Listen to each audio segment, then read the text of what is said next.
Apapun yang kau perbuat, perbuatlah dengan segenap hatimu, seperti untuk Tuhan dan bukan untuk manusia.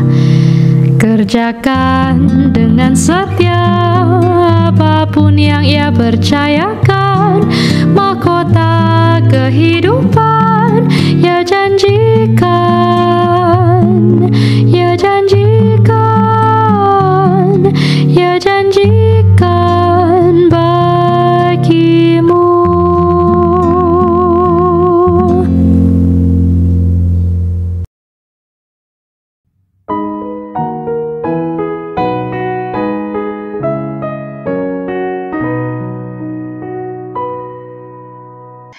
Selamat sore Bapak Ibu sekalian. Hari ini kita membahas satu tema yang saya nggak ngerti. Mungkin tema minggu depan saya lebih ngerti, saudara. Jadi maklum saudara kalau penjelasannya tidak jelas begitu ya. Ya memang saya nggak mengerti tema ini saudara. Ya tapi ya kita mulai tentang pandangan mengenai Calvinisme dan kapitalisme itu sangat terkenal dari Max Weber di awal abad ke-20 ya, yang mengatakan bahwa ya kurang lebih mengatakan reformasi ya, terutama Calvinis dan juga Puritan itu mendorong akan kapitalisme begitu ya, dan banyak tokoh yang mempercayai tesis Weber itu ya, misalnya Aldous Huxley, dia mengatakan bahwa Calvin itu sangat meniru atau sangat membaca Perjanjian Lama itu, dia sangat terpengaruh oleh Perjanjian Lama, lalu bagaimana orang Yahudi bekerja keras ya, itu mempengaruhi Calvin.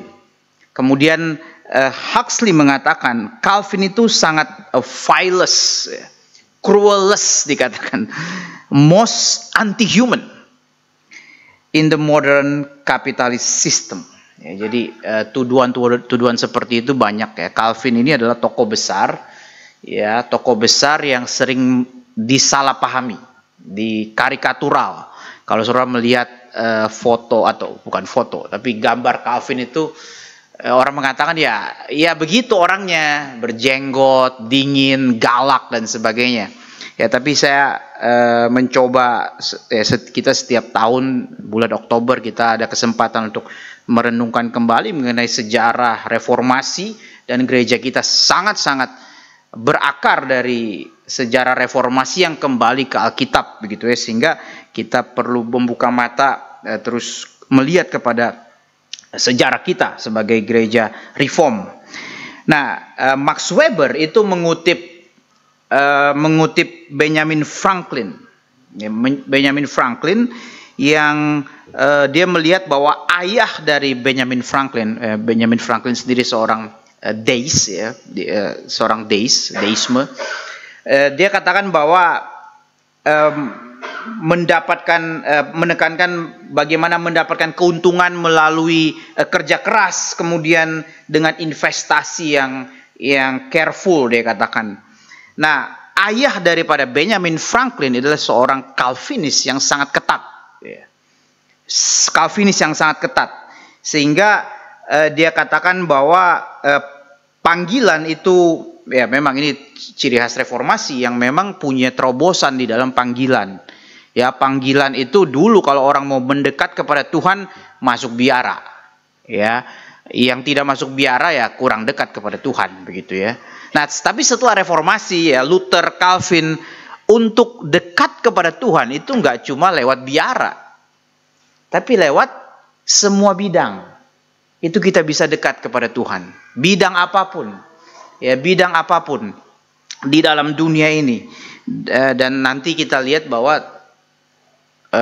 selain dulu tempat paling kudus pertama itu mungkin adalah biara, kedua adalah gereja. Ya, atau sebaliknya.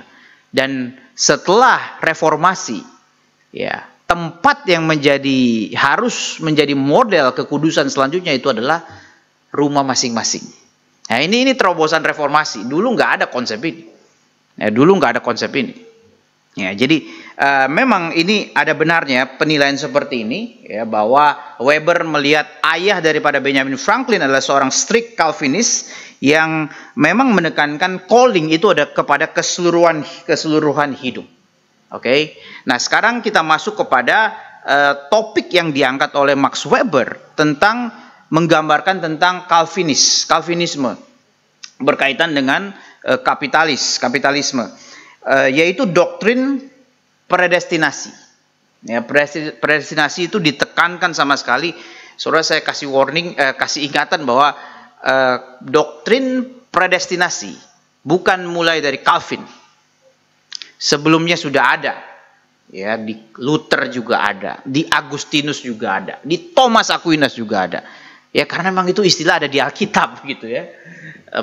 Predestinasi atau predestin, ya, dipilih itu memang dari Alkitab begitu. Jadi bukan dari Calvin sendiri. Ya, memang penafsirannya beda-beda antara Calvin, Agustinus dan juga Aquinas, ya, tapi kita tidak bahas itu. Tetapi karena doktrin ini menurut Weber itu membawa orang itu kan kepada individualisme, ya, menurut dia. Jadi reformasi dikaitkan dengan bagaimana individualisme hari ini. Dalam pengertian apa? Kenapa bisa jadi individualisme? Karena ya kita kalau dulu sebelum reformasi kita butuh apa? Butuh biara, butuh gereja, butuh hamba Tuhan untuk kita sampai kepada Tuhan. Nah, setelah reformasi kan the priesthood of all believers, ya kan? Ya, semua kita adalah imam begitu kan, sehingga nggak perlu lagi tuh gereja, biara. Kita berhadapan individu demi individu di hadapan Tuhan, benar gak? Ada benarnya, saudara. Jangan terlalu cepat diaminkan, karena ini adalah karikatur-karikatur yang dituduhkan kepada Calvinisme. Orang Katolik sering ya mengkritik orang Protestan.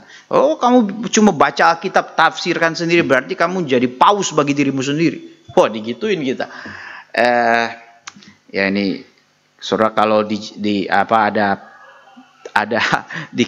diserang seperti itu, saudara kutip John Calvin ketika berlawanan dengan Kardinal Sadoleto. Calvin mengatakan kepada Sadoleto bahwa kami Protestan lebih mengerti sejarah gereja daripada kalian.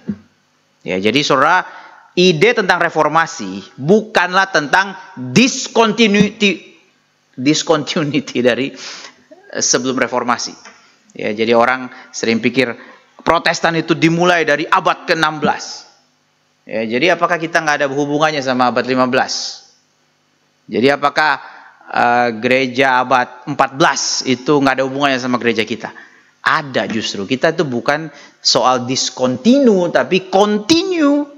Maka kita perlu belajar bapak-bapak gereja dan sampai kepada rasul. Ya, kemarin waktu KIN itu saya ada wawancara dengan Selderhuis. Ya, Profesor Selderhuis dari Apeldoorn, Belanda. Dia itu ahli reformasi lah gitu. Dia ketuanya Revo 500. Ya, jadi scholar yang sampai hari ini memperjuangkan tentang tulisan-tulisan tentang sejarah reformasi, doktrin reformasi, itu masih berlangsung sampai sekarang. Researchnya makin mendalam. Pada tahun 2017 itu adalah 500 tahun reformasi, kan? Saudara masih ingat kita memperingati itu. Dan juga di Wittenberg, itu World Reform Fellowship, itu ke Wittenberg mengadakan conference. Pak Tong salah satu pembicara, Michael Gohin, Michael Horton, dan salah satunya Selderhuis. Nah, ini menarik, saudara. Selderhuis mengatakan waktu itu, dia sebagai ketua Revo 500 seluruh dunia, dia katakan bahwa kita memperingati Revo 500 ini, saya melihatnya sebagai the pre-concert.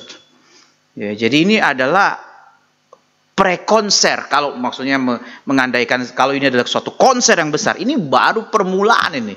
Ini baru siap-siap. Jadi bagi dia tahun 2017 itu kick off. Ya, itu masih tahun-tahun ke depan, itu pekerjaan masih begitu banyak. Bagaimana mempelajari dan menghidupkan kembali doktrin-doktrin reformasi. Nah, waktu itu saya bertanya kepada dia, bagaimana karena saya curious aja, saudara, ya. Sekarang itu kan gereja-gereja dengan liturgi kuno Itu sedang hype, saudara. Saudara tahu nggak fenomena ini? Di Amerika, di Eropa, itu gereja-gereja yang terkenal, itu gereja-gereja yang menarik para Gen Z, saudara. Itu bukanlah gereja-gereja yang rame-rame musiknya kilau, lightingnya bagus, warna-warni, bukan, saudara. Pakai asap, bukan.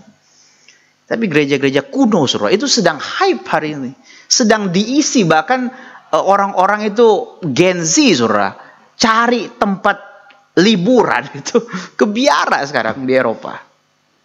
Hotel-hotel sekitar biara sekarang itu begitu mahal kalau lagi musim liburan. Sangat mahal, bisa bisa berapa hari itu, atau 1 hari atau 2 hari itu 40 juta bisa itu. Yang mewah itu. Dan Gen Z suka ke sana. Kenapa, saudara? Simple. Dunia ini sudah terlalu hiruk pikuk.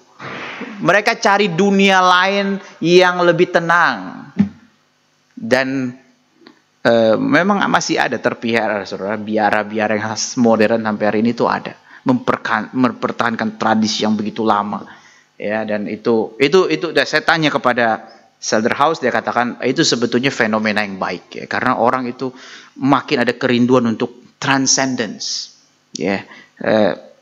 Ada baiknya di sana, saudara, walaupun ya kita tentu saja ada hal lain, ya, ada juga negatifnya dan sebagainya. Kita tidak bahas di sini. Terus saya bertanya, dia bilang saya tertarik kepada Saint Benedict abad 6. Ya, saya tertarik kepada The Rule of Saint Benedict. Terus saya nanya ke dia, bagaimana menurut Anda, begitu ya? Saya seorang hamba Tuhan reform tertarik kepada Saint Benedict. Dia katakan, dia tampangnya kaget, saudara. Hah? Ya dia kan Kristen, apa salahnya gitu? Dia cuma bilang begitu, saudara. Saudara, kita ada kesulitan, orang Protestan itu kesulitan berhadapan dengan tradisi-tradisi kuno yang kita nggak familiar. Ya, misalnya kalender gereja. Itu bukanlah milik Katolik, saudara. Itu milik gereja secara universal.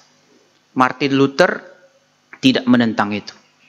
Ya, kalender gereja itu hari ini yang kita tersisa itu adalah yang sebetulnya kita ambil dari kalender gereja, ya, Natal, Paskah, Pentakosta dan sebagainya. Itu kan dari kalender gereja.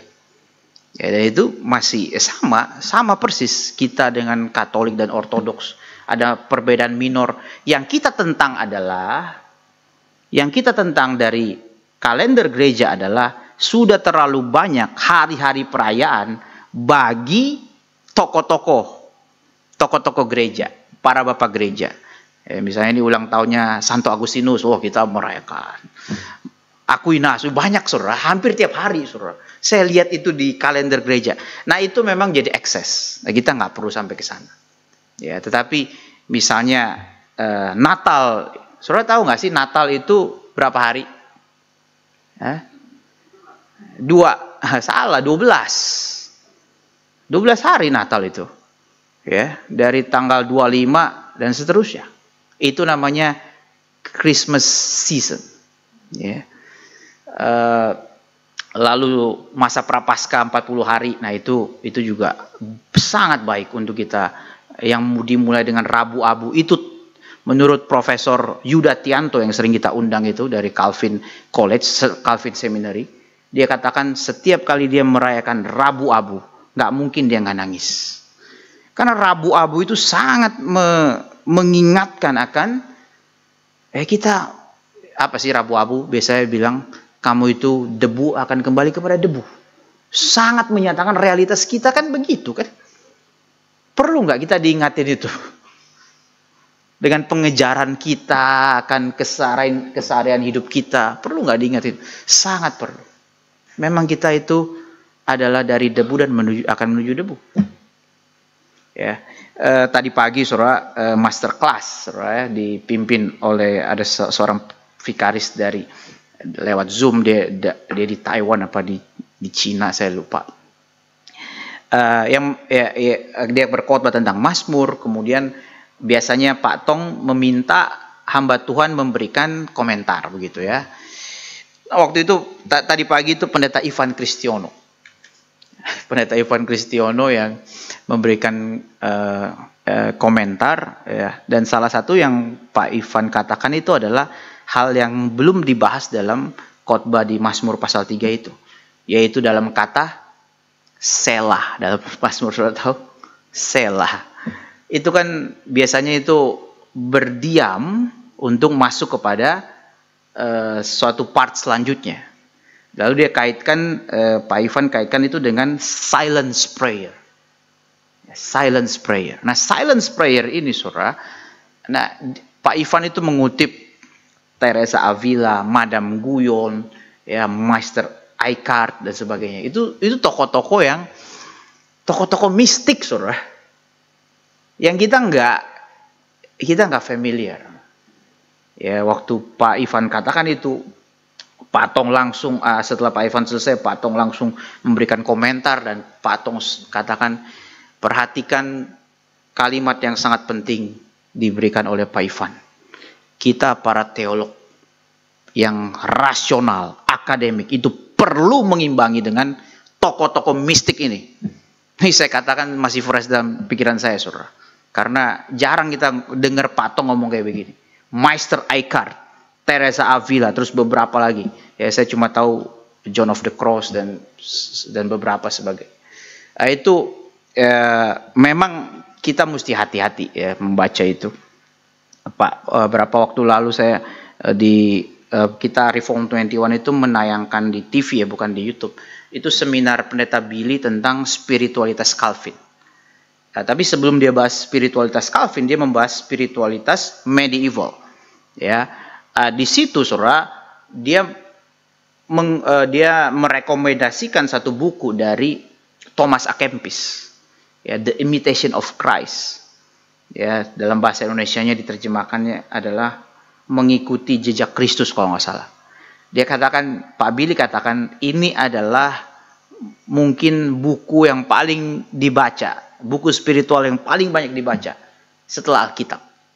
Sehingga sayang kalau saudara tidak membacanya.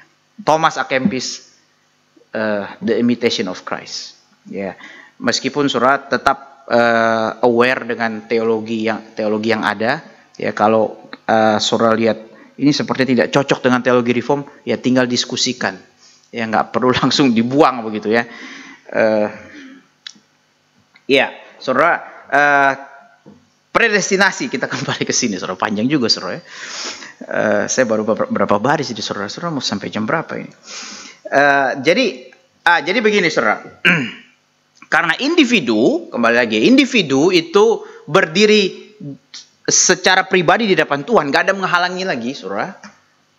Sehingga karena ada doktrin predestinasi bahwa ada yang dipilih dan tidak dipilih, maka timbullah yang disebut ya istilahnya adalah sense of election and calling begitu ya.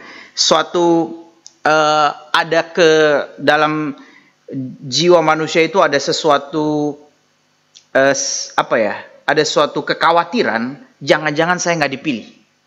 Ya. Jadi doktrin predestinasi itu membuat orang cemas. Saya dipilih apa enggak? Nah, untuk memastikan dirinya dipilih, apa yang mereka lakukan? Ya, mereka harus excellence di dalam pekerjaan mereka. Dan tanda spesifik yang menentukan excellency mereka adalah yang mendapatkan hasil. Ya, mendapatkan uang begitu ya, mendapatkan harta. Dan harta itu mereka nggak boleh langsung pakai buat diri mereka. Harus mereka simpan gitu. Lalu untuk dipakai kembali dalam bisnis dan sebagainya. Untuk mendapatkan lagi. Nah, ini adalah efek daripada doktrin predestinasi menurut Max Weber. Ya, saya belum bilang ini menurut Calvin ya. Saudara mesti aware di sini. Ya, jadi itu saudara. Itu yang menjadi pembacaan Max Weber, seorang sosiolog, terhadap Calvinisme dan kapitalisme. Karena orang itu takut dirinya itu tidak dipilih. maka kerja keras mendapatkan keberhasilan untuk dia tenang. Untuk hatinya bilang, oh saya ini orang pilihan. Saya ini orang pilihan.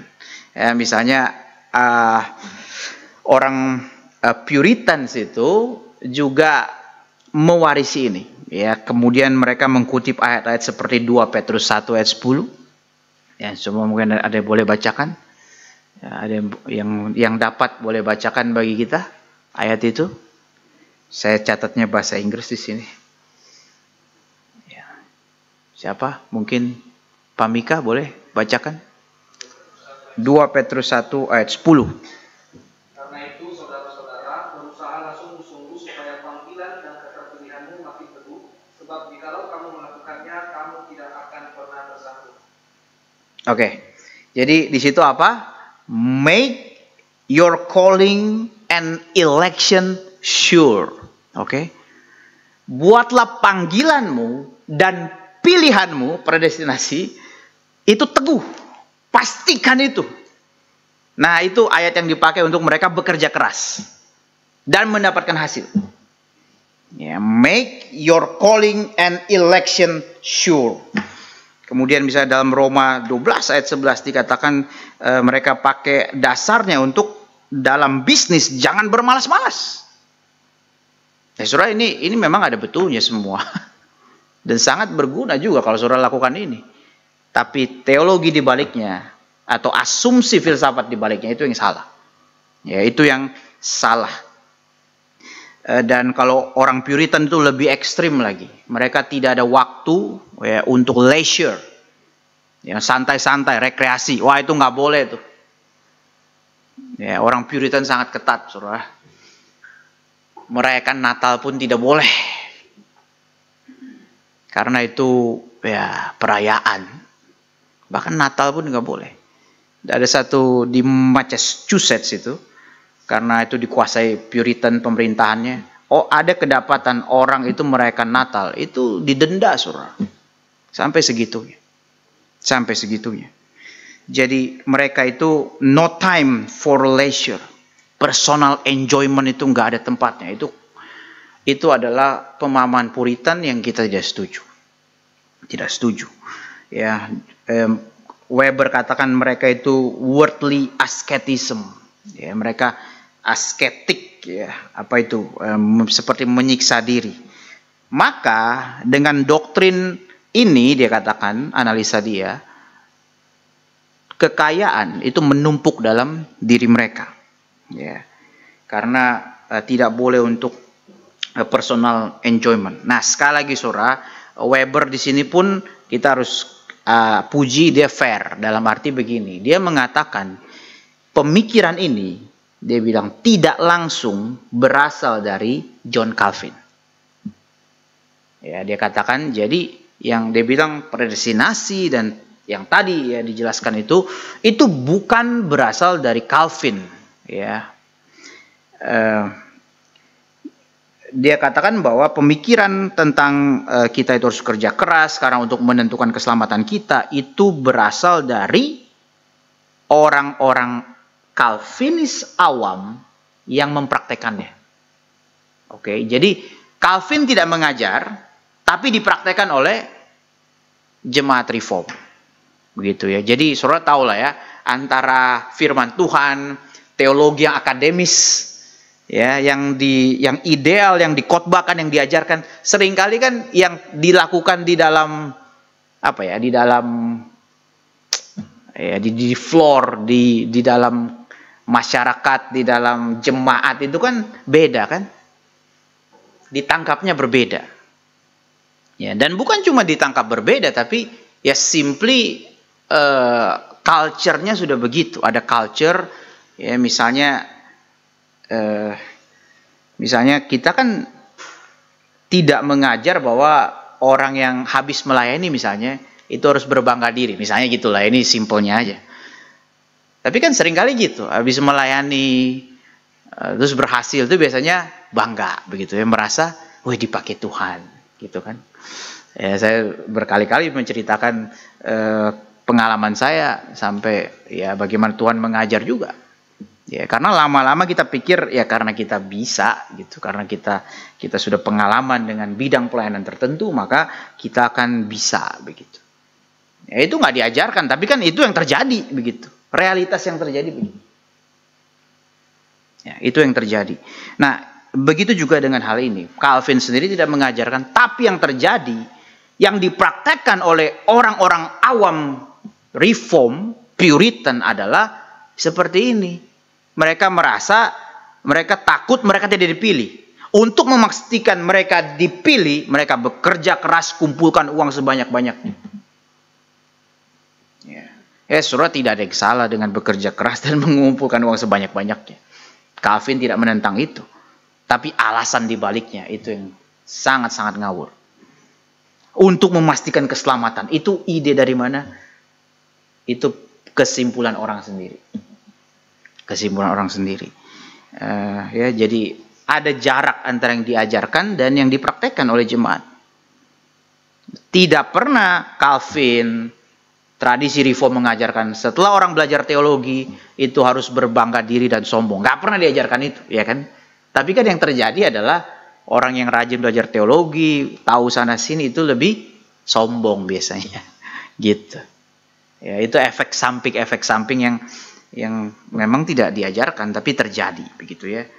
Jadi hati-hati dengan salah tafsir dan praktek-praktek kita gitu ya. Kita harus makin banyak mengklarifikasi begitu.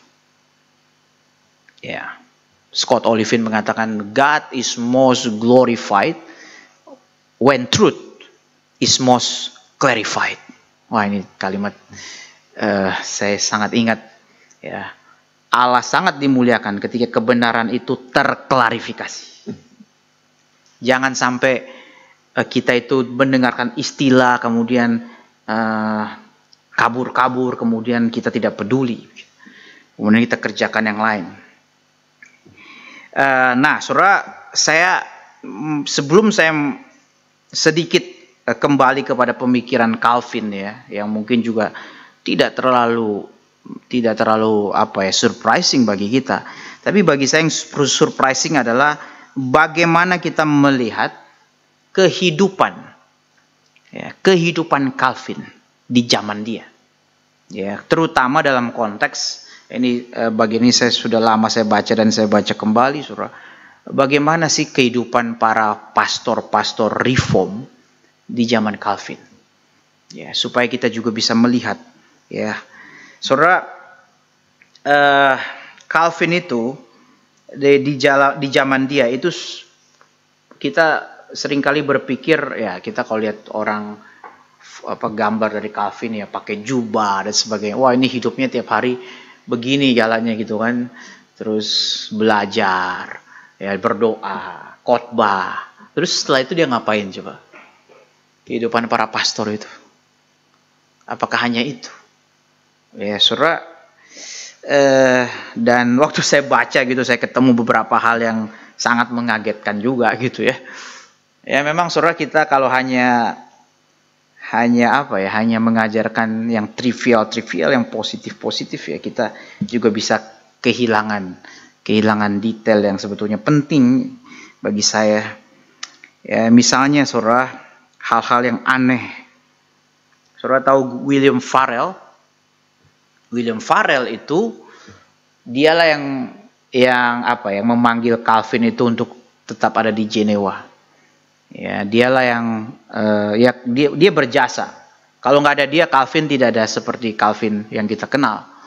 Dia yang mengancam. Pokoknya Calvin itu kan orangnya cuma dikenal sebagai scholar yang lebih diam, tidak mau banyak pelayanan, ketemu banyak orang begitu. Tapi diancam oleh Farel, kamu kalau menolak panggilan Tuhan, itu kutukan Yunus akan berada kepada kamu begitu. Nah itu waktu itu Peter Lilbeck bilang, ini William Farel ini seperti saudara bayangkan pendeta Stephen Tong begitu ya, mengancam saudara kalau saudara nggak jawab panggilan Tuhan, wah lalu ketakutan lalu kita. Dia bilang ya ini memang cara ini dipakai Tuhan. Waktu itu dia mengajar kami sebagai dalam hal pastoral begitu ya. Dia bilang tapi saudara jangan Tapi dia bahkan bilang begini, ini bukanlah cara pastoral yang baik gitu. Jadi saudara misalnya konseling, kita itu pengen jemaat itu sadar, lalu kita pengen dia itu inisiatif ya, bertobat dan sebagainya. Terus tiap kali konseling sama kita bilang kutukan Yunus, waduh gimana saudara? Saudara mau konseling kayak gitu, nggak bisa gitu ya. Dia bilang itu bukanlah cara pastoral yang baik, tapi memang William Farel pada saat itu ya dipakai Tuhan. Nah saudara, William Farel itu menikah, saya nggak tahu yang keberapa begitu ya, pertama atau keberapa, itu ketika dia umur 69 dengan seorang gadis umur 18. Loh kok begini Pak gitu ya. Saya juga kaget saudara. Ya ini gambaran pendeta-pendeta reform itu bukanlah malaikat begitu. Sejak awal, bukan cuma sekarang. Sejak awal mereka very human, saudara. Dia menikah umur 69 tahun dengan seorang perempuan umur 18 tahun. Berapa itu jaraknya? Wis, saya nggak bisa. Kalau lagi khotbah matematika saya nggak jalan, saudara. Karena lagi mikirin yang lain. Dan itu 7 tahun sebelum dia meninggal. Ya, 7 tahun sebelum dia meninggal. Kemudian ya karena memang ini juga suatu seorang pastor menikah itu kan suatu revolusioner juga. Sebelumnya kan nggak boleh. Ya, tradisi Katolik kan nggak boleh. Tapi sejak itu ya, itu boleh. Sejak reformasi kan diperbolehkan, dan itu bukanlah menjadi kemudahan, saudara. Menjadi kesulitan. Ya, menjadi kesulitan sebagai seorang pastor begitu untuk menikah. Ada seorang bernama George Drusen ya, dia seorang pastor juga. Dia itu diekskomunikasi oleh gereja. Kenapa diekskomunikasi oleh gereja? Karena dia dalam beberapa bulan dia itu mengirimkan surat proposal kepada sekitar minimal itu 20 perempuan. Dan semuanya ditolak begitu. Jadi suruh bayangkan dalam berapa bulan nembak 20 cewek tapi semua ditolak. Sehingga saya nggak tahu dia kenapa diekskomunikasi, karena mungkin pikiran dia udah kesana semua begitu. Jadi pastor ini dipecat, saudara. Ini pastor reform, saudara. Jadi banyak skandal, saudara. Bahkan Calvin itu pernah sangat-sangat malu karena dia punya saudara ipar, seorang perempuan. Iparnya Calvin itu kedapatan, jadi iparnya Calvin ini tinggal serumah dengan Calvin, mereka keluarga besar begitu. Dia kedapatan 2 kali berzina, ya, kepergok begitu sampai 2 kali, sehingga para pendeta reform ini itu banyak dikecam oleh masyarakat juga. Mereka ada yang mengkritik begini, kalian yang sangat ingin mereformasi gereja, mendingan kalian urus rumah tanggamu sendiri dulu. Wah, itu real, saudara. Mereka bukanlah malaikat-malaikat, saudara. Mereka juga menghadapi hal-hal seperti ini. Ya, bagaimana setiap bulan mencukupi keluarga, itu mereka hadapi. Berhadapan dengan gosip-gosip di masyarakat terhadap mereka, itu mereka hadapi.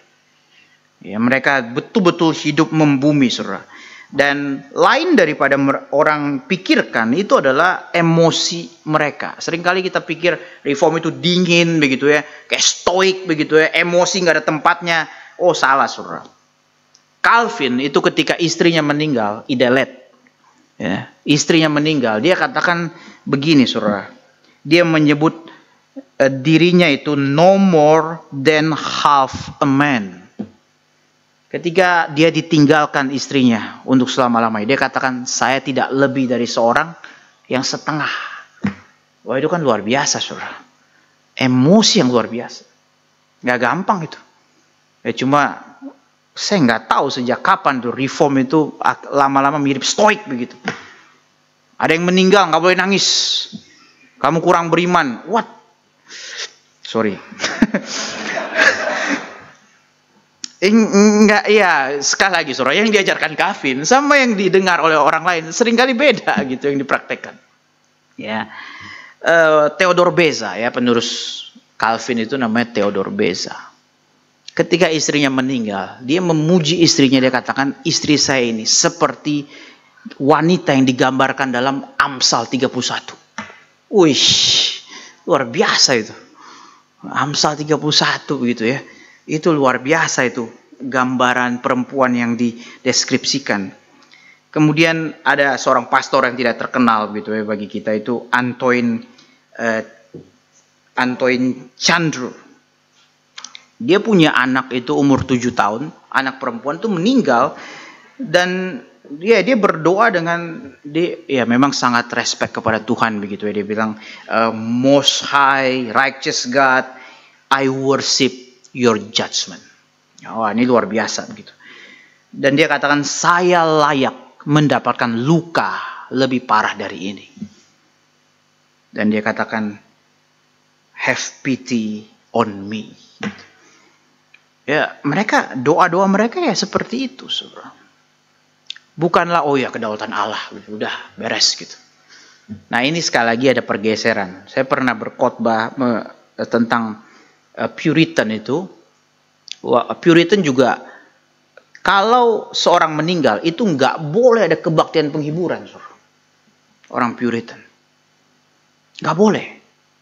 Ya, kubur sudah selesai gitu. Ngapain menangisi dan sebagainya. Nah, ini bagi saya ada perbedaan dengan Calvin dan sebagainya dan kawan-kawannya begitu ya. Nggak bisa, saudara. Itu harus ada. Ya, harus ada. Kemudian, nah ini saudara, poin berikutnya menggambarkan keadaan para pastor di Jenewa.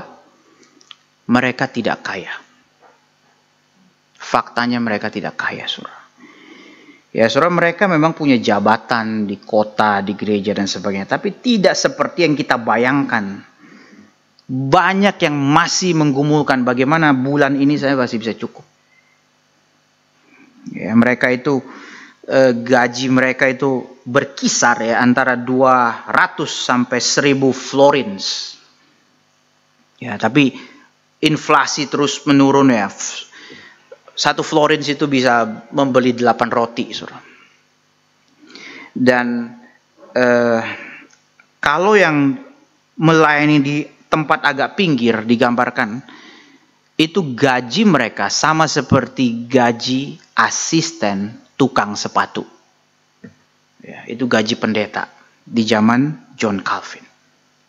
Ya, sehingga kita bisa bayangkan apakah mereka kaya? Tidak. Ya, mereka tidak kaya. Ada seorang pastor bernama Abraham de la Maisonneuve.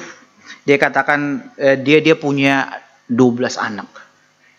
Gaji dia simply tidak mencukupi untuk menghidupi. Akhirnya dia sendiri harus bekerja mati-matian. Ya, bahkan saudara, ada dicatat seorang pastor yang rumahnya itu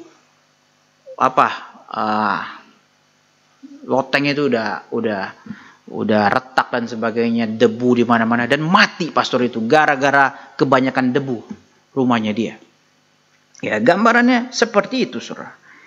Ya, bahkan Theodor Beza, ya memang saya pernah baca, Beza itu bisa dikatakan kurang sederhana dibandingkan John Calvin. Tapi waktu dia sudah tua, saudara, dia sudah sangat susah. Sebagai pendeta dia sangat susah, dan dia sampai berkhotbah begini. Saudara bayangkan, dia sampai berkhotbah begini. Orang Kristen itu berdosa jika tidak mendukung pendeta yang miskin. Dan dia katakan, mereka yang tidak mendukung pendeta yang miskin bukan saja perampok, tetapi mereka penista. Ya, jadi keadaan begitu sulit di sana. Ya, tapi di sini khotbah dia ya menegur ya para orang-orang yang tidak memperhatikan pendeta yang miskin. Tapi di saat yang lain juga dia mengatakan bahwa hati-hati. Untuk dia berkata kepada para pendeta, dia bilang hati-hati, kalian jangan jadi pemalak rohani. Nah, itu juga dia peringatkan kepada hamba-hamba Tuhan sekitar dia untuk saudara, saya apa sih maksudnya pemalak rohani? Preman rohani. Itu kan juga sebenarnya lebih mengerikan loh, saudara. Ya, Kalau pemalak di pinggir jalan gitu ya, oke lah, secara tampak luar itu mengerikan. Ancaman nyawa dan sebagainya. Tapi kan bukankah lebih jahat itu ancaman dari mimbar, saudara? Ya, ketika pendeta itu memanipulasi hati nurani orang, ya, karena ancamannya bukan nyawa fisik kan, kalau dari gereja kan, ancaman pendeta kan apa? Neraka gitu kan. Itu lebih menyiksa sebetulnya. Ya, orang itu memberi karena nggak enak sama pendetanya atau dia takut masuk neraka, itu sangat-sangat terrible, saudara. Ya, sangat-sangat terrible. Oke, sekarang apa yang Calvin sendiri katakan tentang kekayaan? Ya, nah tentu saja, saudara, pertama Calvin itu membahas mengenai kita harus perhatikan Allah dan mamon. Kita nggak bisa mempunyai dua tuan, ya kan? Mamon, berapa waktu lalu saya mengatakan tentang mamon, saudara. Ya, saya mengutip Timothy Keller, dia katakan mamon itu mempermainkan kita secara psikologis dan saya lupa istilah satu lagi. Ya, intinya begini, saudara. Kita itu nggak akan pernah merasa cukup. Ya. Waktu itu saudara ingat ilustrasi saya? Saya cerita bahwa saya itu punya mobil saya merek C, saudara. Kalau ke sekolah nganterin kan, saya lihat mobil-mobil yang lebih bagus, ya kan. Nah, saya di situ merasa apa, saudara? Merasa kurang atau lebih atau cukup? Ya, kemungkinan besar merasa kurang begitu. Ya, tapi kalau saya itu anak saya sekolahkan ke tempat yang sekolah negeri, bahkan yang gratis. Waktu saya antar dia ke sekolah dengan mobil saya merasa lebih. Nah, seringkali orang itu digait oleh mamon karena dipermainkan seperti itu. Ya, kita waktu mengatakan diri kita kurang, bandingan kita siapa? Apakah kita membandingkan diri dengan orang yang kelaparan di Ethiopia?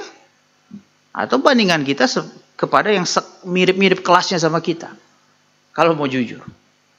Ya, biasanya mirip-mirip yang setiap hari ketemu, teman kita, bos kita mungkin. Maka kita rasa kurang. Coba hidup di Ethiopia, saudara akan jadi raja mungkin di sana. Ya, jadi waktu kita katakan kepada Tuhan, saya kurang, itu maksudnya apa? Nah, itu dipermainkan oleh mamon kita seperti itu. Kita nggak fair. Karena kita membandingkan dengan yang sepantaran sama kita. Terus kita katakan kita kurang. Dan Calvin sangat menentang atau memperingatkan jangan sembah uang, kemudian hati-hati dengan rasa iri hati itu. Ya. Envy. Ya, kita menginginkan barang orang lain. Nah, itu adalah hukum keberapa, saudara? Ya. Jangan mengingini sama 9, 10 dong. Ya, nah, saudara, kenapa 10 ini ada apa kekuatan dari 10 ini? Ini nggak kelihatan. Ya. Kekuatannya itu adalah tidak kelihatan. Daud itu dimulai dengan melanggar hukum ke-10. Mengingini milik orang lain. Lalu dilanjutkan dengan hukum berzina dulu dong. Ya kan? Berzina ke berapa sih? 7. Ya kan? Jadi 10 ke 7. Hah? Berapa? Bener ya? Sekali lagi angka-angka saya lupa, sekali lagi khotbah. Habis itu apa? 6 membunuh, ya kan? Habis itu apa lagi? Come on. Curi kan? Curi istri kan? Keberapa tuh? 8. Jadi 10, 7, 6, 8 gitu kan. Ada lagi ya, mengingini mencuri dan mengingini istri, semua itulah. Ya, benar ya, 10, 7, 6, 8. Ya. Semua mulai dari 10, yaitu istilahnya kaput. The capital of sin dikatakan. Ada penafsir. Tahu kaput itu cap, saudara, cap topi gitu ya. Jadi itu capital, itu kepala dosa begitu. Ya, mengeluarkan segala dosa-dosa yang lain. Nah, ya Calvin pun sangat menekankan ini, saudara, sangat menekankan ini. Kemudian kemudian Calvin juga punya pemikiran apa yang terkenal calling, ya kan, dominion, productive work itu memang ada. Jadi saudara, Calvin punya work ethic, ya, etika bekerja, ya, itu adalah berbeda dengan yang Weber katakan, ya. Tetapi tetap Calvin itu mengatakan bahwa ketika manusia bekerja, kita itu ya, menjadi apa? Itu mendorong akan dignity manusia. Dignity manusia. Nah, minggu lalu saya bahas banyak saudara tentang bukan minggu lalu nggak ada ya saudara. 2 minggu lalu di PA Pemuda itu saya membahas mengenai tentang bekerja. Karena ini nggak bisa dipisahkan saudara. Bekerja. Kalau kita lihat sebetulnya di Alkitab itu pekerjaan tokoh-tokoh yang besar itu sangat-sangat dekat dengan kita, saudara. Saya bacakan ini seorang penulis itu menulis begini, saudara. Ishak itu di bidang real estate, Yakub itu peternak, Yusuf itu pejabat negara, Musa itu gembala, Esther itu government service, ya, kemudian Daniel itu prime minister, Lydia itu businesswoman, Paulus itu pembuat tenda dan seterusnya. Yesus seorang tekton. Ya, Yesus seorang tukang kayu, itu bahasa Asia tekton. Dan saudara tahu dari tekton itu menuju satu istilah yang kita kenal hari ini apa? Teknologi, saudara. Yesus seorang tekton begitu ya. Ahli batu dan sebagainya. Kayu dan sebagainya. Nah, dan menarik saudara ketika membahas tentang kerja. Siapa tokoh Alkitab pertama kali yang disebut dipenuhi roh Allah? Ada yang ingat? Bezalel. Apa pekerjaan Bezalel? Raja, imam, nabi, pendeta? Bukan, dia itu apa? Seniman, desainer itu. Saya bersyukur saya suka desain, saudara. Semoga roh Allah. Jadi pekerjaan pertama, orang pertama yang disebut di Alkitab ya dalam Keluaran 31 ayat 1 sampai 5 itu. Yang pertama kali disebut filled with the Spirit of God. Itu pekerja tangan. Ya. Jadi kemudian kita harus menemukan kekuatan kita dalam bekerja. Gitu. Seorang bernama Buckingham, dia mengatakan bahwa the simplest definition of a strength is an activity which when you do it makes you feel strong. Wah, saya suka definisi ini, saudara. Definisi tersimpel tentang kekuatan adalah ketika engkau melakukan aktivitas itu membuat engkau merasa kuat. Nah, ini harus ada dalam pekerjaan kita, ya. Jadi aktivitas itu makin kita bekerja bukan makin memeras energi kita saja begitu. Tentu energi kita akan berkurang dan kita butuh istirahat. Tapi saudara tahu lah, ada pekerjaan itu yang sebenarnya nggak terlalu memeras energi banget secara teori, tapi ketika kita lakukan nggak cocok sama kita, bikin kita stres, lebih terperas lagi tuh energi rohani kita, jiwa kita begitu ya. Dorothy Sayers mengatakan bahwa work is the gracious expression of creature energy in the service of others. Ya, pekerjaan itu adalah ekspresi yang penuh anugerah kebaikan, ya, dalam energi ciptaan yang melayani sesama. Sehingga pekerjaan itu bukan terutama untuk cari makan gitu ya, tapi adalah ekspresi daripada dignitas manusia. Saya pernah mengatakan bahwa orang yang menganggur, hal yang ironis, hal yang paling sedih yang terutama bukan karena dia nggak dapat uang, tapi dignitas dia. Dia akan merasa dia itu nothing ketika dia nggak bekerja. Manusia dipanggil oleh Tuhan dengan panggilan untuk bekerja dalam bidang tertentu. Ya, dan Sayers mengatakan bahwa ini adalah full expression di mana kita akan mendapatkan spiritual, mental, and bodily satisfaction. Itu dalam pekerjaan kita dapat kepuasan di sana. Ya. Sehingga harusnya itu kita ada kekuatan di dalam melayani bidang yang kita dipercayakan oleh Tuhan. Saint Benedict mengatakan bahwa idleness is the enemy of the soul. Idleness, tidak berbuat apa-apa, itu musuh jiwa. Ya, sudah tahu Saint Benedict, ya, dari sanalah muncul slogan ora et labora. Mereka itu selain rajin berdoa ibadah, mereka bekerja mengangkat batu dan yang besar, bertani dan sebagainya. Ya, itu idleness is the enemy of the soul. Ya, seorang lain saya nggak tahu namanya berkata, idleness is the devil's workshop. Tahu artinya? Ya, tidak bekerja atau tidak ngapa-ngapain, itu kita membiarkan setan bekerja atas diri kita. Ya, idleness is the devil's workshop. Ya, seorang penulis, ya, itu seperti sedang latihan mengangkat beban ketika dia sedang berpikir dan menulis. Semua itu adalah pekerjaan, itu training, itu workshop yang Tuhan berikan kepada kita. Ya, dan apa yang kita dapatkan, saudara, di dalam pekerjaan kita, ya, terutama bukan uang sih sebetulnya. Terutama adalah John Ortberg itu mengatakan, seringkali the best moment of our lives itu bukan terdapat ketika kita sedang liburan atau bersantai. Dia katakan bahwa seringkali the best moment of our lives itu tidak ada kaitannya dengan coklat atau seks. Tapi itu datang ketika kita secara total itu bekerja. Ya, total bekerja.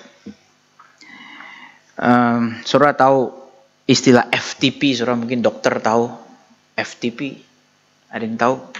Ada dokter di sini. Functional threshold power. Ya, jadi saudara, waktu itu waktu COVID lah ya, waktu COVID itu punya spinning bike ya, atau orang bilang sepeda statis, padahal itu dua hal yang berbeda. Tapi oke lah. Spinning bike itu saya pakai aplikasi yang namanya Swift. Saudara yang pakai sepeda itu.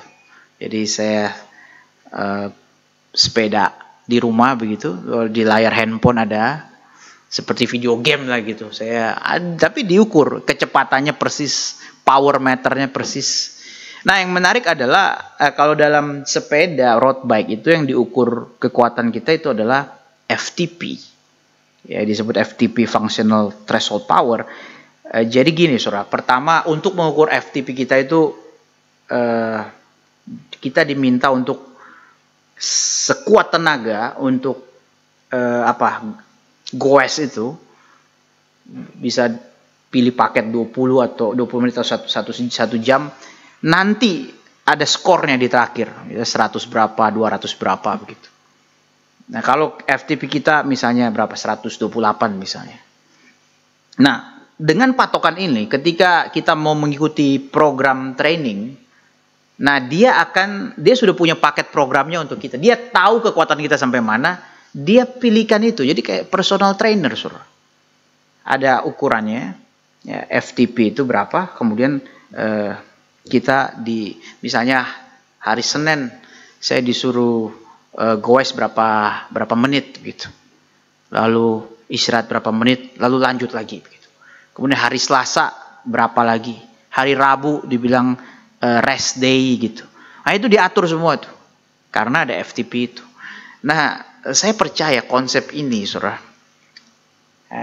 Harusnya ya hanya Tuhan yang tahu FTP kita.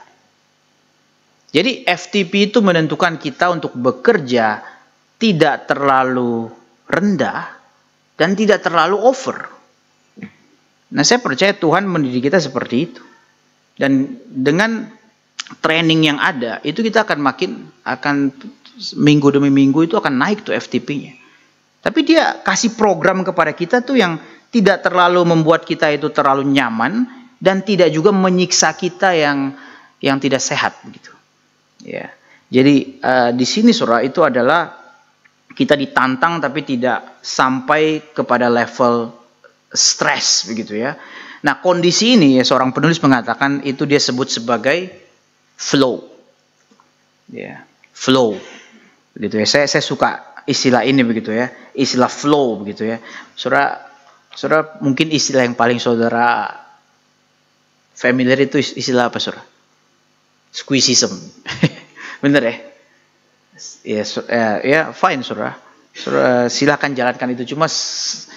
Cuma konsep squeezism itu kadang dijelaskan secara simplistik. Pokoknya peras begitu kan. Nah ini ada penjelasannya. Kalau flow itu adalah kita di challenge sesuai dengan kemampuan kita, tapi tidak akan sampai kepada sense of stress. Tidak terlalu rendah, tidak membuat kita nyaman, tetapi seperti sebetulnya natural ya. Nggak mungkin kan anak kelas 1 SD diberikan pelajaran anak kelas 6 ya kan. Ada tahapnya begitu. Ada tahapnya dan ini very normal. Dan itu konsepnya sama begitu. Nah, istilah ini saudara, kondisi flow ini saudara. Ya, jadi kenapa itu terjadi begitu? Orang yang mengalami kondisi flow ini ketika bekerja, ya ini kepekerjaan begitu ya. Orang yang mengalaminya itu akan sadar bahwa ada energi yang bukan berasal dari dirinya. Maka orang itu terus semangat bekerja. Ya, sehingga ada survei pada ribuan orang. Kondisi flow ini itu terjadi saat orang bekerja, bukan saat orang berlibur. Ya, kondisi flow ini terjadi ketika orang bekerja. Dan ironisnya lagi saudara, menurut penelitian, Sunday morning is the lowest flow. Jadi, kenapa begitu ya? Maksudnya, minggu pagi ketika orang ke gereja itu paling tidak mau bekerja, paling tidak aktif maksudnya. Ya, karena sekali lagi itu salah melihat konsep tentang worship. Worship bukankah kita dengan segenap hati, segenap tenaga berhadapan dengan Allah. Jadi ya itu sedikit tentang konsep pekerjaan begitu, dan itu harus ada dalam diri kita karena ini sesuai dengan konsep Calvin mengenai panggilan, ya, mengenai panggilan. Kemudian work ethics menurut Calvin itu adalah membuat kita, kenapa kita bekerja menurut Calvin ya, salah satunya adalah untuk membuat kita tidak bergantung kepada orang lain. Ya, kita bergantung kepada orang lain kan maksudnya dalam hal-hal ekonomi begitu ya. Itu kan ya tidak baik begitu ya kalau terlalu bergantung begitu. Kita tahu itu kondisi eksepsional, nggak bisa terus-menerus ada. Kalau orang itu tidak bekerja, dia akan terus bergantung pada orang lain. Dan selanjutnya dia katakan dia harus menolong orang miskin.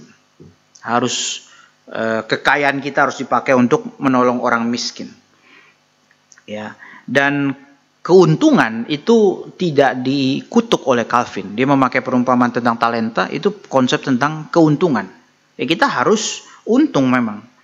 Dan dia juga mengutuk akan kemalasan, ya, seperti Saint Benedict, idleness is the devil, is the enemy of the soul.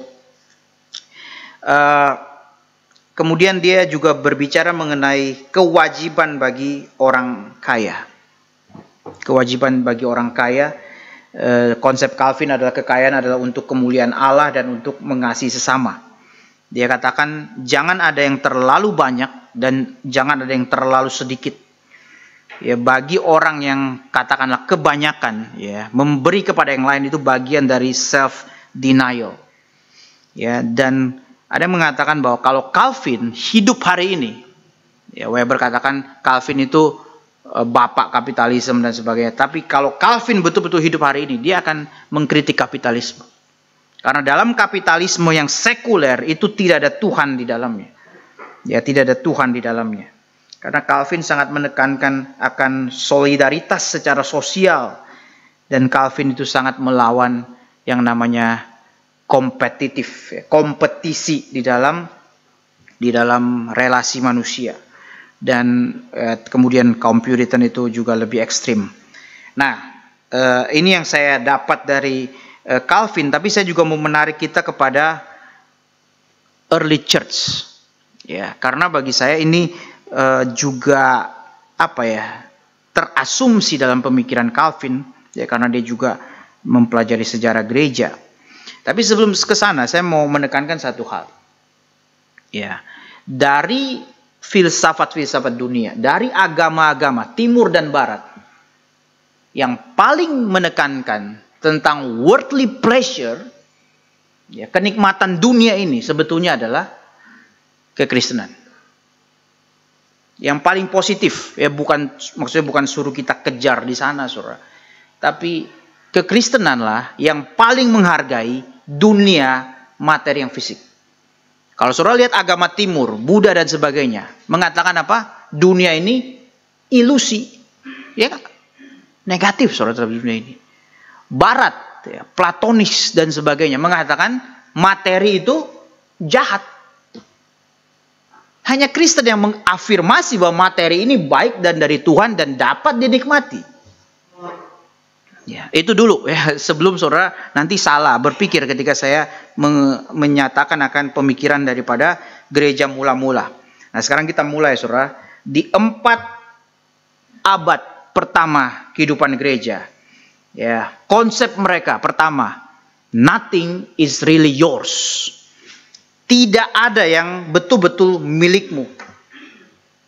Ya, mereka itu konsepnya adalah semua ini dari Tuhan dan harus untuk kepentingan bersama.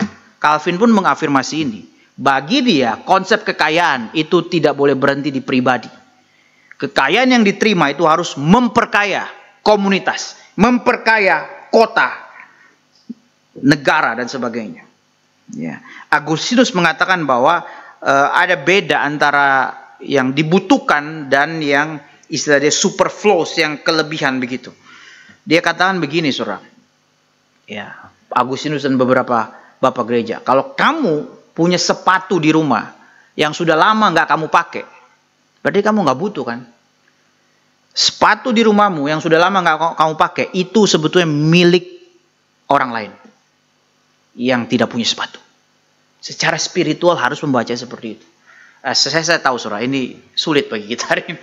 Nggak mungkin kita lakukan begitu. Oh ya, habis ini kita pulang dari PA umum, lihat ada sepatu apa enggak, lalu langsung kasih ke pengemis begitu ya. Nggak begitu saudara. Saya ngajak kita melihat spiritnya. Ya, untuk aplikasinya secara real, itu perlu kita renungkan. Ya, perlu renungkan hari ini bagaimana pengaplikasiannya. Tapi ini saya katakan dari gereja mula-mula.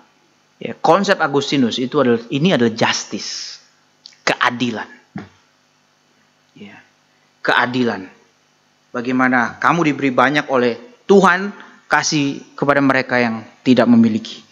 Ya, tentu saja untuk diaplikasikan sangat kompleks di dunia ini. Ya, tidak boleh secara simpel juga. Yang kedua adalah diingatkan bahwa private property, ya, kita mengakui private property, saudara. Tetapi ingat, saudara, itu muncul dalam konteks dunia berdosa. Artinya, kalau dunia ini tidak jatuh, tidak akan ada yang namanya konsep private property. Semua milik bersama. Ya, nggak ada private property. Sehingga orang yang punya banyak private property, saudara, memang itu legal. Dan itu dalam dunia berdosa diizinkan Tuhan. Tapi ingat, di Yerusalem yang baru nggak ada namanya private property. Ya, nggak ada itu. Itu muncul dalam konteks dunia berdosa. Dan sebetulnya itu pernah berusaha dipraktekkan, ya, menghilangkan konsep private property itu dalam kehidupan biara. Itu semua milik semua. Semua menjaga milik semua. Biara, gereja, alat-alat, terus hasil bumi yang mereka dapat, itu mereka kerjakan semua untuk semua. Dan ini nanti akan muncul di Yerusalem yang baru nanti. Ya. seorang bapak gereja mengatakan bahkan seperti ini. Ambrose adalah yang membaptis Agustinus. Dia katakan begini, when you give to the poor, ketika kita memberikan kepada orang miskin, kita bukan sedang memberikan milik kita, tapi kita sedang mengembalikan punya mereka, tanda kutip. Itu konsepnya para bapak gereja. Kita bukan, oh ya, ini kan dermawan, begitu dianggap dermawan, seperti Bill Gates. Ya, dia kan juga memberi banyak begitu kan, tapi ya orang kan menilai, ya dia memberikan punya dia begitu. Tapi menurut Bapak Gereja Ambrose, kalau kamu sedang memberikan kepada orang miskin, kamu bukan memberikan milikmu kepada dia. Kamu hanya mengembalikan milik dia. Kamu hanya memberikan yang punya dia begitu. Ya, tentu semua dari Tuhan begitu. Yang ketiga, saudara, original tata fellowship, Christian fellowship. Hari ini kita mengerti fellowship sebagai apa? Ya, kumpul, KTB, dan sebagainya. Itu tidak salah, saudara. Tapi originalnya, koinonia, itu bukan, kalau orang bergabung dalam Christian fellowship, itu bukan sedang bergabung kepada suatu klub, social club, dan sebagainya. Tetapi sedang bergabung kepada suatu, istilahnya adalah economic partnership. Nah, ini juga bukan dalam arti bisnis dan sebagainya. Tapi ketika orang bergabung dalam fellowship dalam gereja Tuhan, kita ini sedang sama-sama berjuang bagaimana kita survive melayani Tuhan dalam kerajaannya. Bagaimana memperhatikan satu sama lain, tetap survive. Ada yang sakit, ada yang kurang, kita semua perhatikan.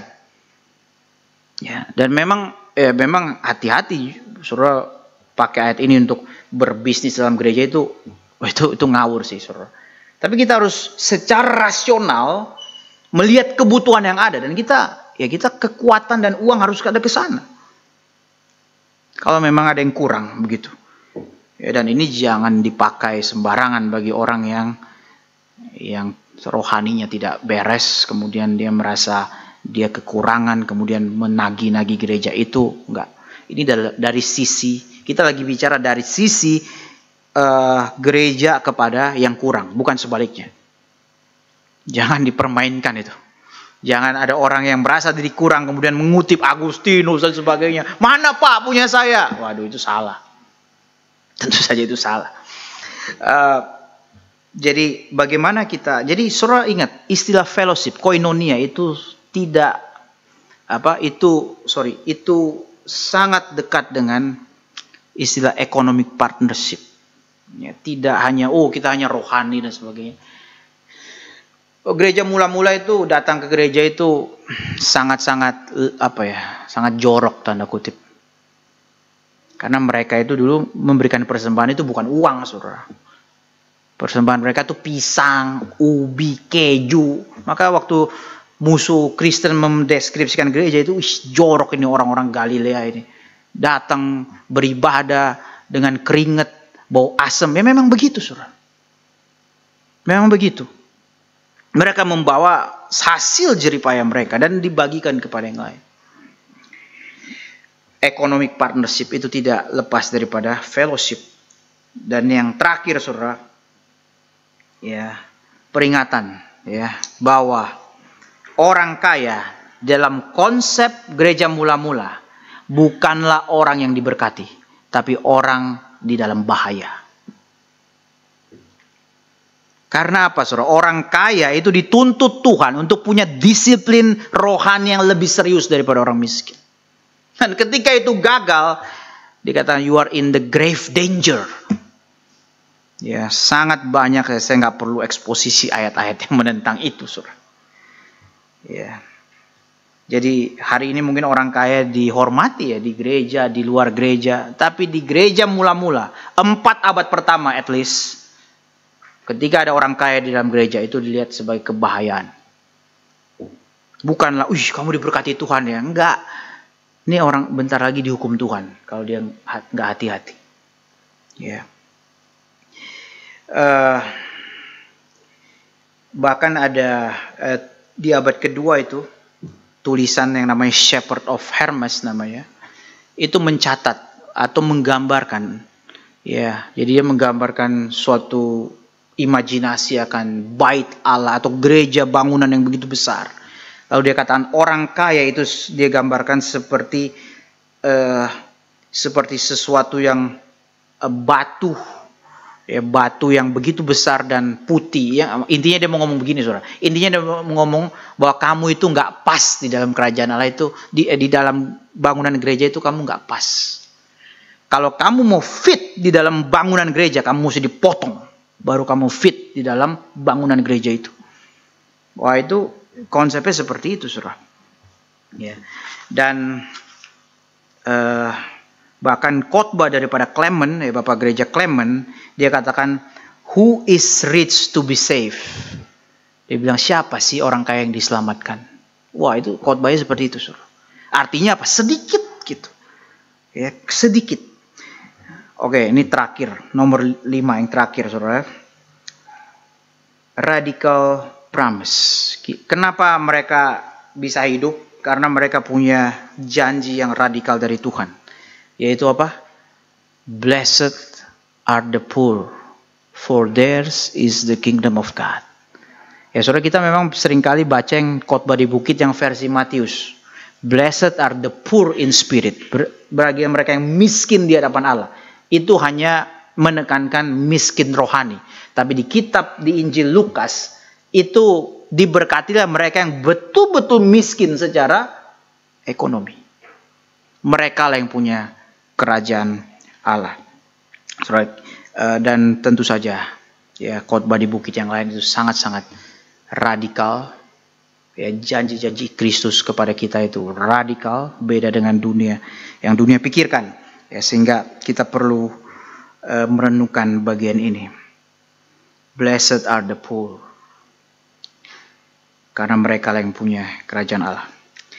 Mari kita berdoa.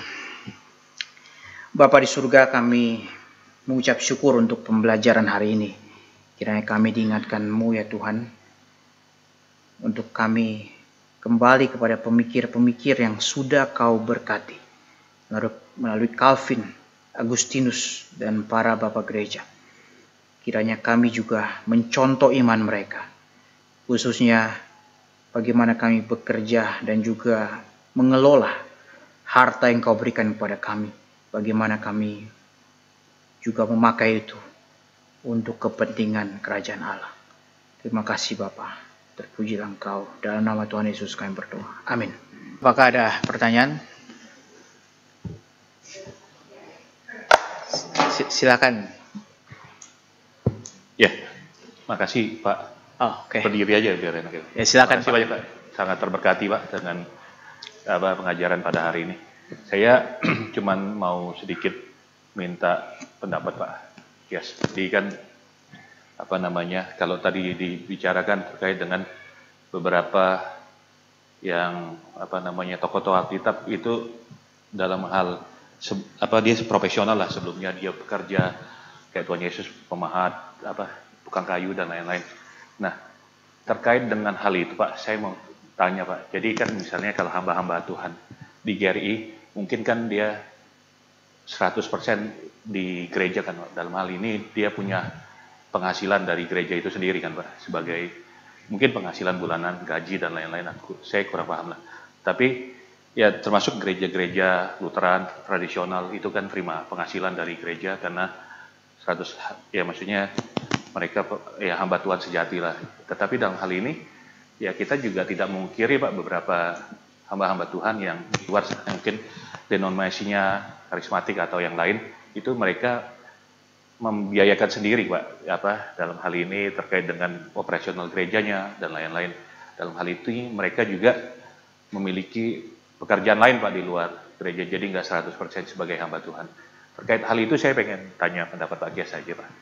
Saya nggak mau membandingkan gereja A sama B, tetapi dalam hal ini bagaimana hamba Tuhan itu ya berarti dia dalam hal ini tanda kutip dia nggak bekerja sebagai hamba Tuhan ya pemberitaan firman Tuhan, tetapi dia bekerja profesional lainnya Pak. Cuman saya nggak membandingin gereja lah, cuman itu aja. Thank you Pak. Oke.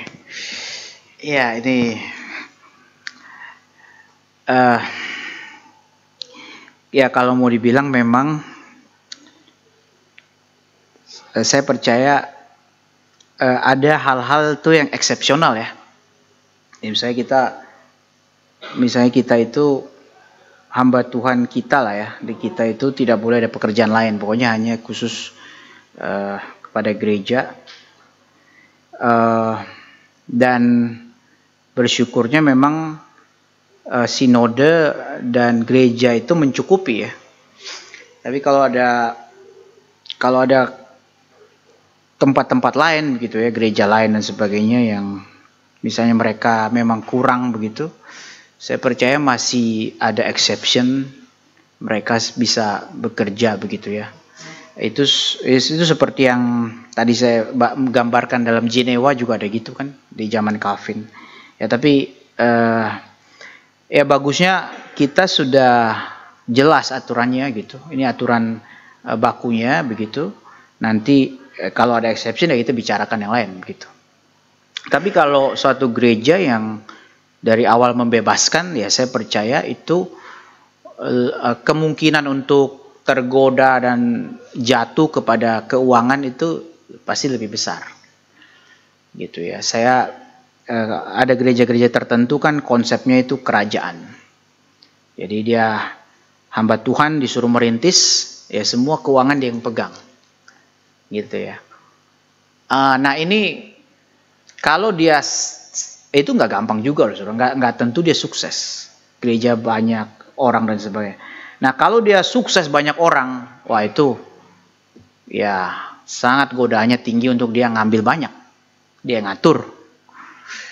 Tapi kalau dia itu kekurangan, dia nggak berhasil. Nah saya pernah ketemu hamba Tuhan yang baik karena papa saya kenal sekali ya, dia dari gereja yang konsepnya seperti itu. Ya, yang saya kenal sih memang dia tidak berlebihan, hidupnya juga sederhana. Dia melayani sungguh-sungguh, ada yang seperti itu. Ya, ada juga. Walaupun dia konsepnya keuangan dia yang atur, dia bisa atur dengan adil, takut di hadapan Tuhan, bisa nggak? Bisa aja. Tapi saya juga pernah ketemu saudara juga dengan konsep seperti itu, yang sepertinya gerejanya nggak banyak gitu, ya nggak banyak orang, lalu sepi begitu ya. Nah itu ya yang terjadi adalah mental, mental pengemis begitu. Ke rumah orang ngarep apa? Ngarep ditraktir, ngarep dapat amplop. Waduh, itu jelek banget sih saya lihat ya. Jadi ya sekali lagi ya, seperti Pak bilang, kita nggak membanding-bandingkan begitu. Apakah gereja yang misalnya seperti gereja kita ya, gereja yang tidak memperbolehkan hamba Tuhannya bekerja selain di gereja itu juga pasti lebih baik? Nggak tentu, nggak tentu juga gitu. Namanya orang kalau dikuasai mamon, ya standar yang menurut kita dia udah cukup, menurut dia nggak cukup, gimana? Dia bisa cari-cari pelayanan di mana-mana juga, masih dalam pelayanan kan. Jadi kalau saya mau bilang ini luas cakupannya, setiap sistem ya relatif ya, dan ujungnya kembali kepada spiritualitas hamba-hamba Tuhan itu. Ya memang ya tentu saja saya nggak setuju ketika dari awal saya bilang ya bebas gitu. Belum ada apa-apa bilang udah bebas kamu melayani gereja, ada pekerjaan lain nggak? Saya rasa itu kurang bertanggung jawab. Tapi kalau mengatakan sebagai exception, kalau betul-betul kamu kekurangan begitu ya, seperti Paulus harus itu ya lakukan aja gitu. Dengan prinsipnya takut akan Tuhan. Itu aja begitu. Jadi kita juga waktu melihat saudara-saudara kita yang berbeda dengan kita itu ya, kita nggak semuanya mereka langsung kita kategorikan kurang baik gitu. Tadi saya katakan saya kenal ada hamba Tuhan yang baik juga. Ya, dia ada seorang pendeta dari gereja seperti itu, dia melayani di pedalaman, dia itu betul-betul saya lihat motivasi dia baik begitu. Dia nggak pernah minta uang dan sebagainya, walaupun dia, jadi ada juga yang kayak begitu. Jadi Ya mungkin itu komentar saya. Siapa lagi? Tadi Pak Ardi dulu kayaknya. Lalu Ibu Lin, ya. Jadi nggak Bu nanya Bu tadi? Habis itu baru Pak Tanjung. Gue gak jadi. Waduh, jadi gitu dong Pak, jangan tersinggung. Silakan Pak. Terima kasih.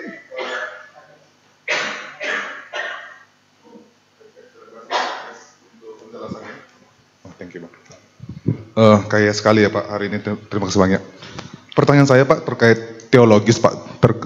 Sebenarnya terkait kenapa ya di GRI kan kita percaya bahwa eskatologi kontinu ya Pak, bahwa bumi ini adalah bumi yang baru dan semua yang baik kayak Kars ini akan dibawa gitu ya. Itu yang membuat kita akhirnya semua di sini bekerja habis-habisan dan belajar habis-habisan di profesional kita. Tapi memang di kalangan saya sebenarnya itu banyak juga yang nganut diskontinu Pak, bahwa bumi ini ya bumi gitu, dunia ini hanya dunia dan ini akan binasa. Jadi ngapain kerja demi dunia, bahkan meninggalkan profesionalismenya jadi hamba Tuhan dan mempengaruhi banyak orang gitu. Itu kalau di dunia alumni grup kita selalu ada pecah karena itu. Pertanyaannya bagaimana kita meyakinkan teman-teman ya, karena mungkin di sini para profesional pasti ketemu dengan sisi itu Pak gitu. Jadi ya bahkan di grup saya karena kita masih muda kita kadang-kadang diam.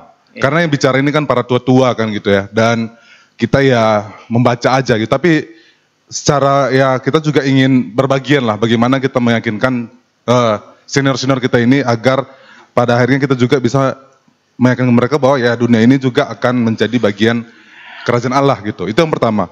Yang kedua pertanyaan praktis Pak. Pertanyaan praktis itu kan tadi kalau nggak salah ya panggilan itu pekerjaan, bahkan lebih dalam keluarga.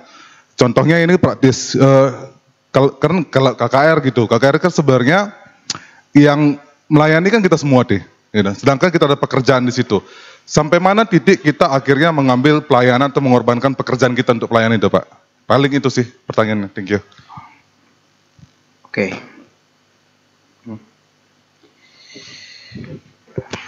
Tadi yang kedua apa? Pelayanan dan... Iya, pelayanan pekerjaan Pak, kan dan contoh, pekerjaan ya? Iya. Kapan kita akhirnya harus mengambil cuti untuk pelayanan Pak, itu contoh. Sangat Thank you, praktis ya. Oke. Yang praktis dulu deh. Ya kita kan pasti terbatas ya cutinya begitu ya. Dan saya juga tidak apa ya, menurut saya nggak harus semua cuti itu dilakukan karena alasan pelayanan misalnya.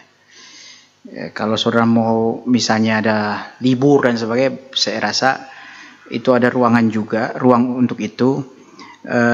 Bagi saya sih yang paling penting itu sikap hati ya, sikap hati di hadapan Tuhan itu yang paling penting. Mau seperti apa juga, kalau itu tidak ada ya semua akan salah begitu. Soal cuti dan sebagainya, kita memang harus lihat. Gereja itu isi hati Tuhan ya, dan itu ternyatakan dalam gereja lokal. Dan kita juga sudah tahu pola gereja kita, misalnya dalam tiap berapa bulan ada event besar yang kita sama-sama doakan, ya kita harapkan ada pertumbuhan, ada jiwa yang datang. Nah itu, kita tuh selaras dulu hatinya dengan itu. Kalau nggak ada itu ya percuma ngomongin cuti sih. Kalau kita udah ngerti itu, ya kita akan jalan sendiri sih, kita akan bisa putuskan sendiri tentang cuti dan urusan yang lain, karena kita yang tahu prioritasnya begitu, kita yang tahu kemampuan kita untuk menjalankan itu. Bagi saya sih itu, ya bagi saya itu yang perlu diprioritaskan, bahwa Tuhan ketika gereja ini punya program, ini bukan program sosial, klub, tapi ini program dari Tuhan. Kita adakan janji iman, ya itu uang Tuhan, yang masuk itu uang Tuhan. Ini acara pelayanan itu semua punya Tuhan. Kita harus konsep itu dulu. Saya nggak bilang keluarga bukan punya Tuhan dan sebagainya, tapi seringkali kan ada, ini bukan either or ya, tapi seringkali timing. Ya seperti Maria dan Marta itu bukan bilang pekerjaan Marta itu lebih rendah, tapi timing. Itu soal timing gitu. Jadi ya perlu kita bijaksana melihat timing dari Tuhan. Oke, yang pertama tadi eskatologi ya.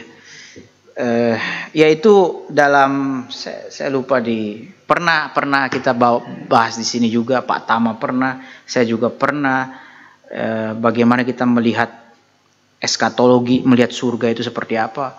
Waktu itu saya mengutip begitu banyak ayat dalam perjanjian lama maupun perjanjian baru, di mana mengatakan intinya begini. Berkali-kali ya Paulus mengatakan dan penulis-penulis lain mengatakan bahwa Allah bukan hanya menebus jiwa, bukan hanya menebus manusia, tapi segala sesuatu.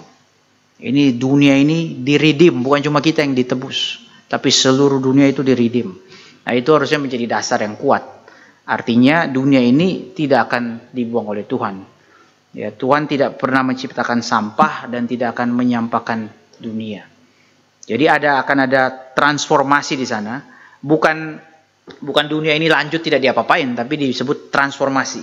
Nah, transformasi ini berarti ada perubahan dan itu memang menyakitkan. Nah, kita juga tidak punya utopia dalam doktrin ini. Kita bekerja karena nanti dalam pekerjaan kita nanti Tuhan terima dan pelihara. Enggak sih, kayaknya enggak gitu.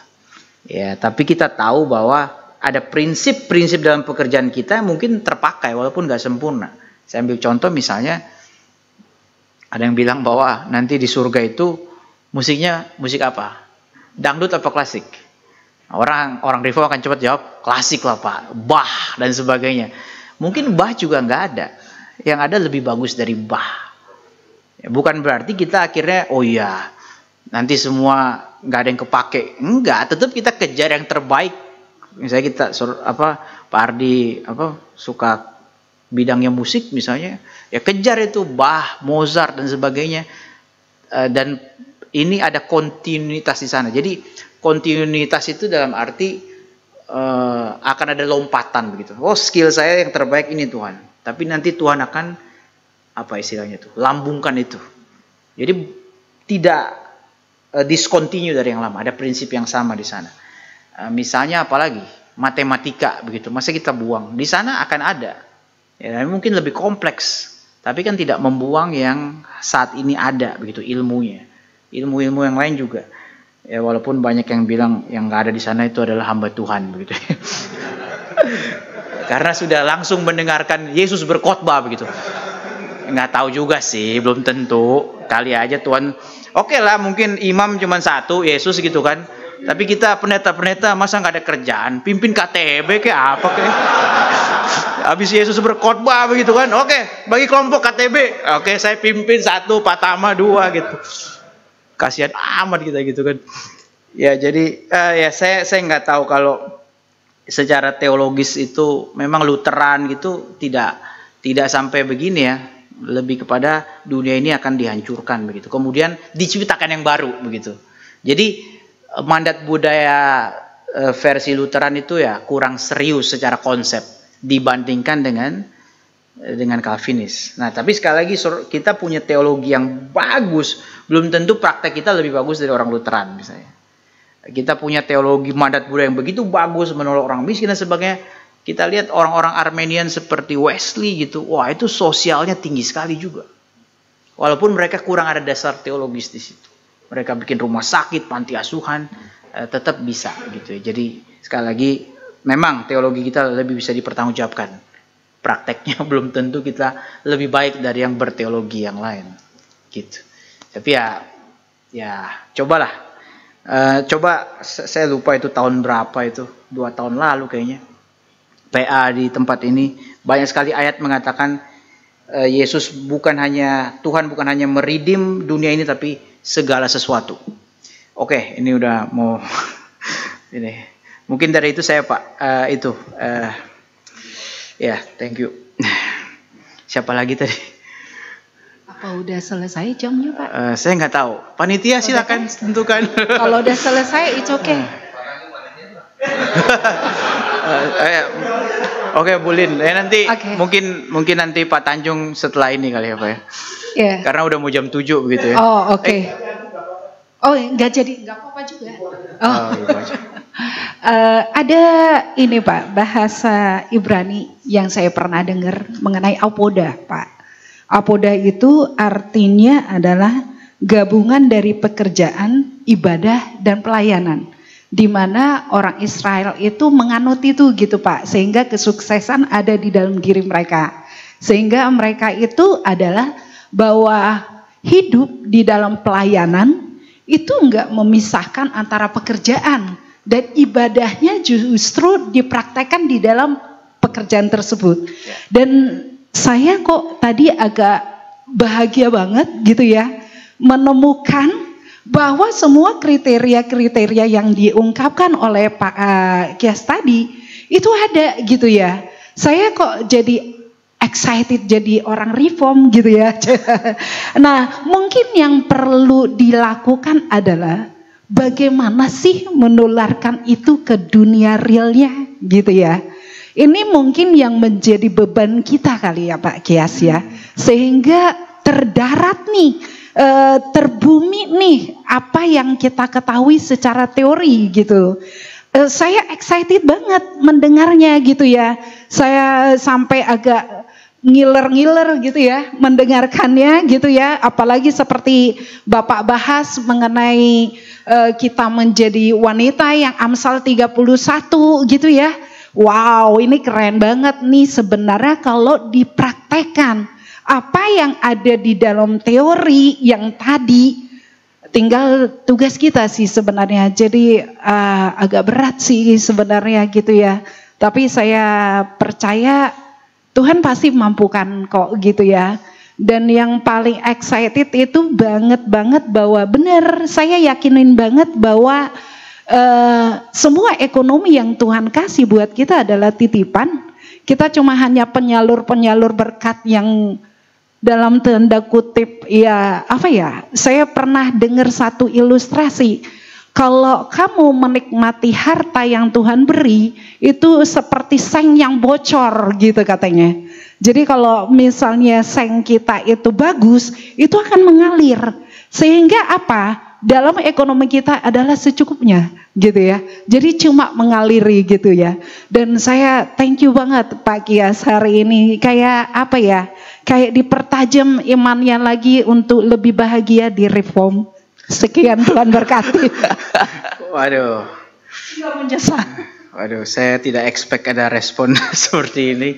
Ya sekali lagi, ya saya rasa Ibu Lin itu kan pembicara seminar-seminar ya.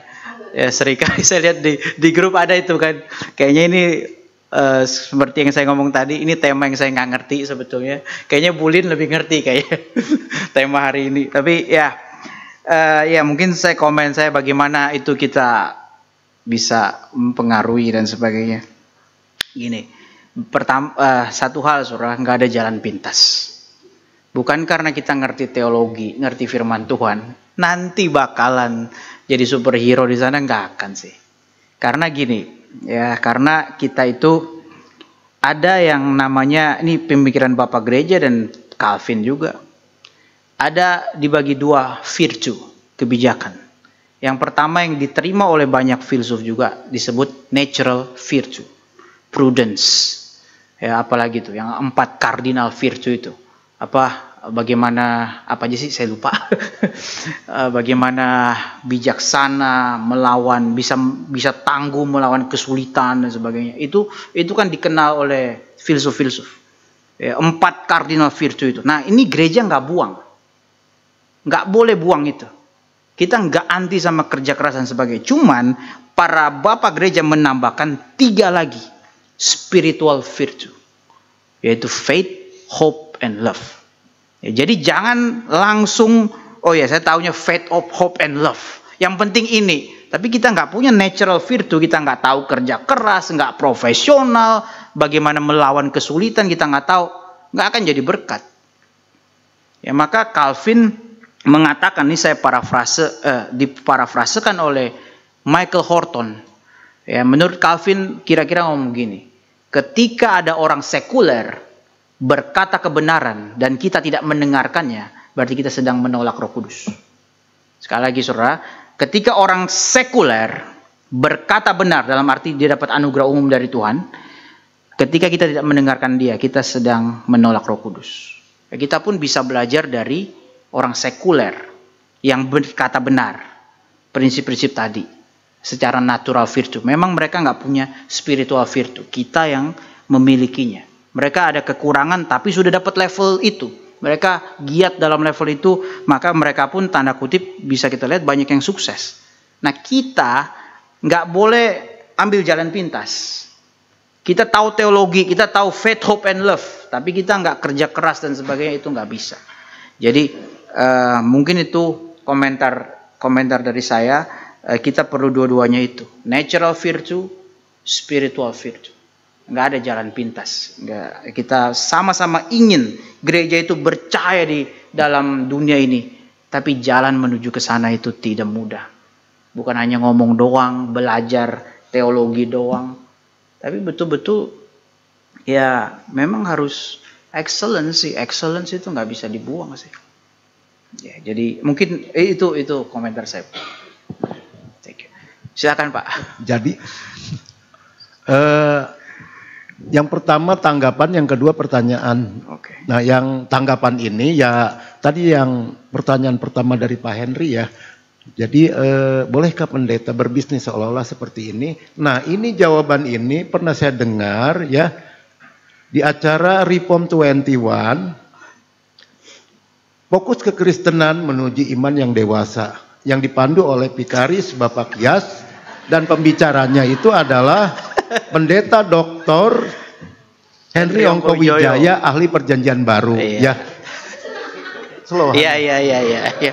Kayaknya saya tahu Pak. Karena memang ini tiap hari saya dengar ya di perjalanan saya pulang pergi kerja ya. Waduh, iya. Nah, jawabannya sebetulnya memang simple ya, tapi memang banyak orang itu kalau masalah pendeta berbisnis itu membandingkan dengan di Perjanjian Lama. Jadi suku Lewi ya, suku Lewi itu katanya tidak dapat tanah, tapi mereka hanya hidup dari 11 saudara mereka, dan mereka juga hidupnya tersebar. Nah, konteksnya itu zaman dulu nggak bisa dibandingkan dengan sekarang. Nah, faktanya sekarang pembicara ini juga menjawab di daerah itu banyak pendeta yang mereka terpaksa bercocok tanam dan jualan sendiri ke pasar. Nah, terus didukung juga dengan sejarah gereja. Menurut Pak Doktor ini, Rasul Paulus itu kalau di Korintus itu memang memang dia bikin tenda ya. Yeah. Tapi di Filipi enggak. Nah, ini karena perbedaan ya jemaatnya sendiri ya. Mungkin di Korintus ya kondisinya tidak bisa. Nah, tapi di Filipi mereka bisa membiayai hamba Tuhan. Nah, jadi sebetulnya bolehkah pendeta berbisnis? Ya sebetulnya memang bagaimana sikonnya, dan hanya Tuhanlah yang tahu.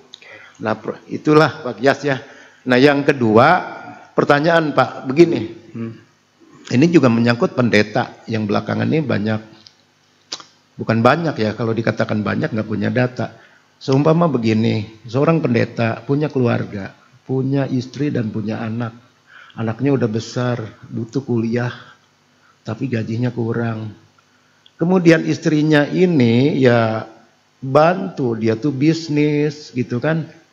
Bisnisnya jatuh bangun, pinjem duit sana sini, yang akhirnya dikejar-kejar debt collector. Pendetanya nggak bisa melayani. Nah, kalau seperti ini, saya nggak tahu kalau misalkan menurut tradisi kekristenan ataupun sinode yang sekarang secara umumnya, ini treatmentnya pendetanya disuruh mengundurkan diri atau dipisahkan dari istrinya, itu nggak mungkin. Saya nggak tahu ya.